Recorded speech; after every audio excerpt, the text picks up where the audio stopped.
Hello YouTube, welcome to another one of my Duel Links videos. Today I have for you a Crystal Beast deck. During the stream on Friday I told you guys that I wanted to play this deck. That's why I was farming the event, but I needed to get the third rare value. I finally got that tonight, so I'm really happy. And I also wanted to show off the Crystal Beast Sapphire Pegasus that I got during the stream. If you guys were there, you saw it. But the deck is very standard. I don't have anything major to add that other people who've covered the deck haven't already. 3 Pegasus, 3 Mammoth, and 3 Tiger. You can use 1 Turtle instead of either a Mammoth or a Tiger, but I just went 3, 3, and 3 for the, I don't know, just to make it like that. 3 rare value, which lets your opponent pick a card from your pick a Crystal Beast from your spell and trap zone to send to the grave along with this card in order to draw 2. That's really good because of transcendent crystals, which lets you pitch either 1, 2, or 3 cards from your hand to place in your spell and trap zone that many Crystal Beast monsters from your deck. So that makes this card very easy to pull off. And also Pegasus helps, you know, when you normal summon it by setting one from your deck or graveyard or hand, I believe. Yes, yeah, hand, deck, or graveyard in your spell and trap zone. So it's really good. I'm running 2 Crystal Promise. This card helps you swarm the field, and it also helps you thin the deck a lot. What I like to do is I like to summon a Pegasus. Put another Pegasus on the spell and trap zone, then use Crystal Promise, special summon that Pegasus, and put another card, you know, from my deck into the spell and trap zone. So I'm thinning the deck a lot, and I'm getting value by, you know, putting something back in the spell and trap zone.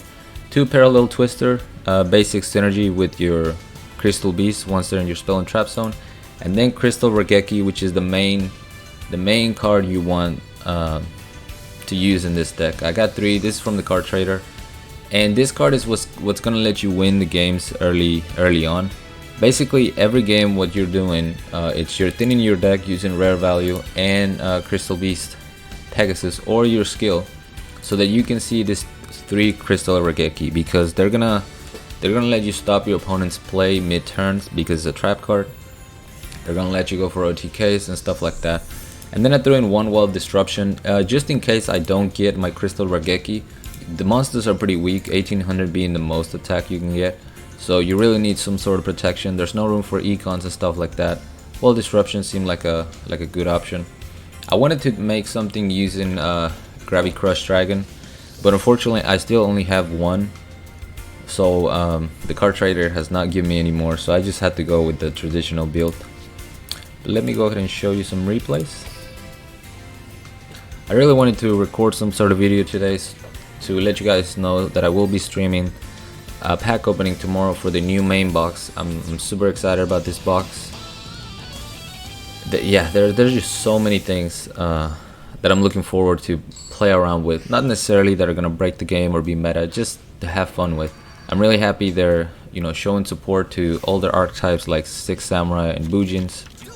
So definitely, you know, show up to the pack opening stream. I already have the 5,000 gems ready, and we'll probably go in there with the wallet for a little bit.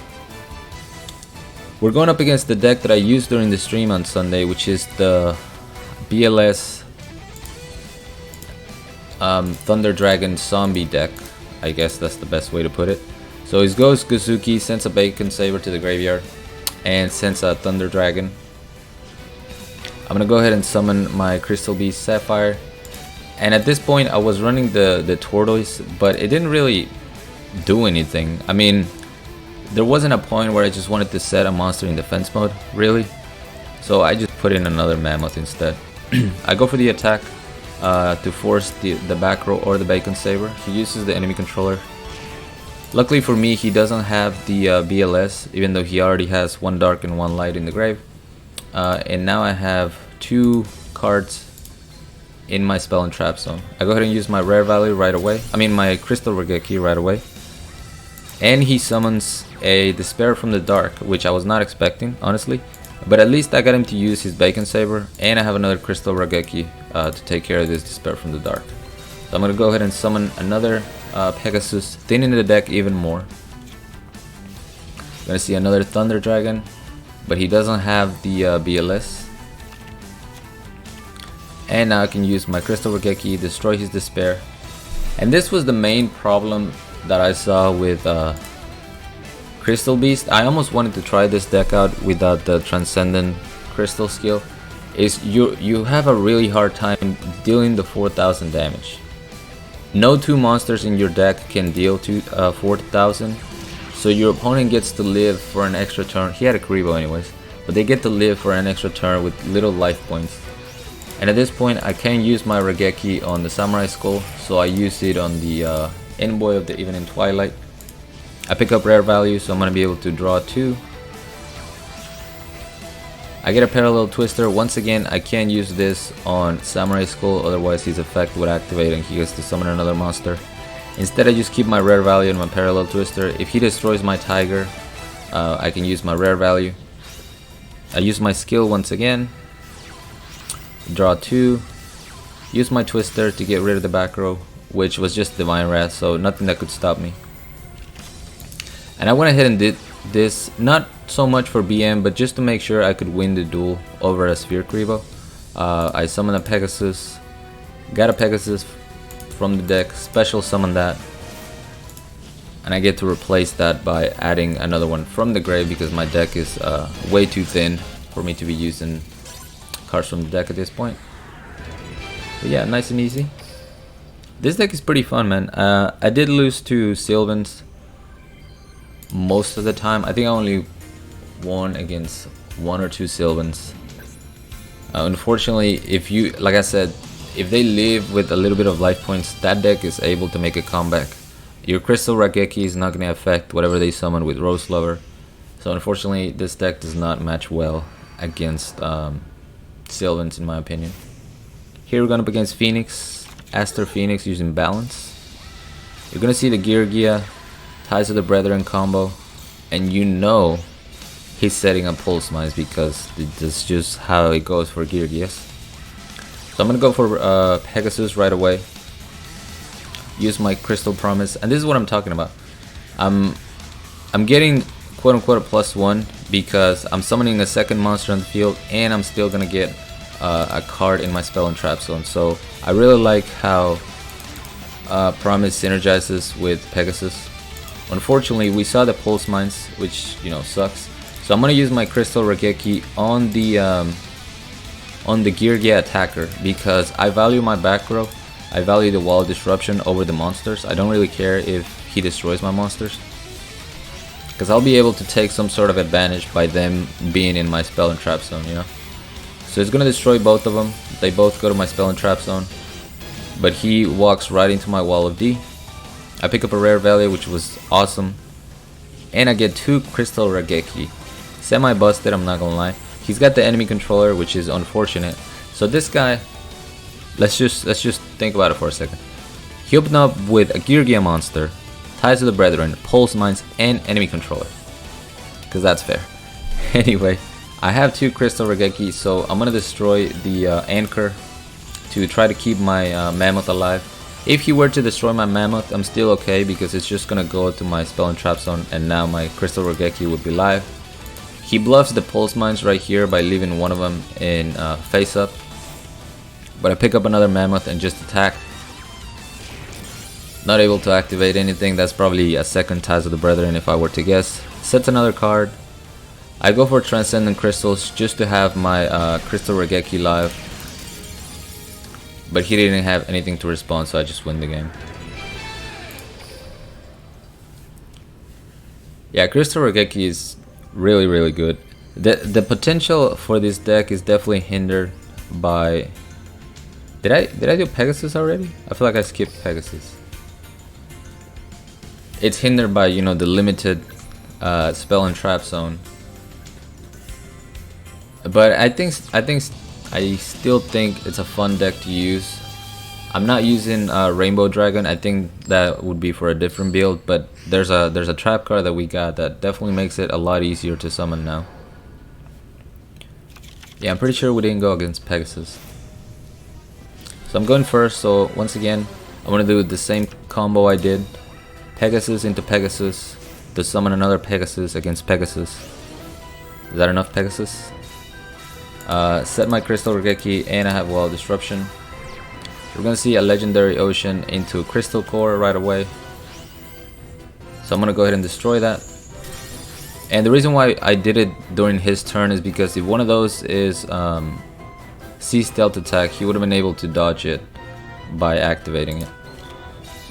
But this is a struggle that I was talking about. I'm able to hit him for 1800 twice, but he lives with those 400 life points, and if he were to summon a level 5 here, I really had no answer for that. If I go Crystal Regeki, he would have been able to dodge and stuff like that. So I get lucky and he summons an Abyss Soldier. Doesn't go for the attack, and I pick up a Parallel Twister.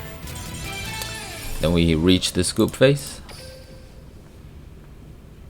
So I almost think like something like, I don't know, Tie That Binds, I guess, would be a good skill just to push it beyond that you know, that 4000 attack or 4000 life point. But again, Transcendent Crystal just makes the deck a lot more consistent.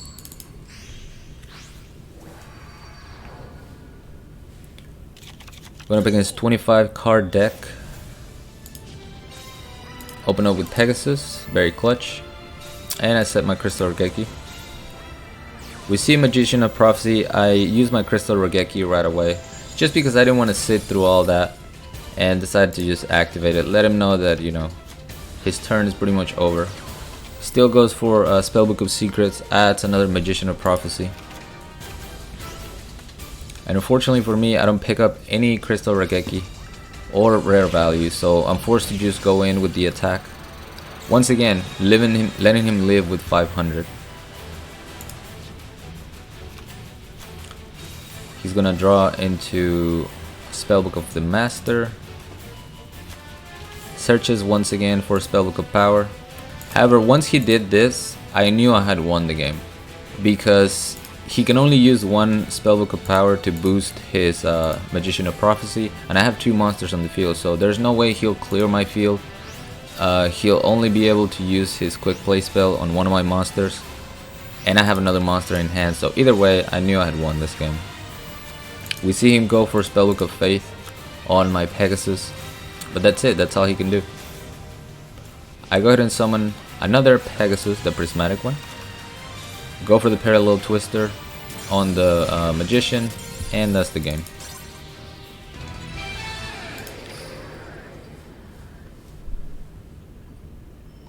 And for this last duel, we got a Thea Gardner.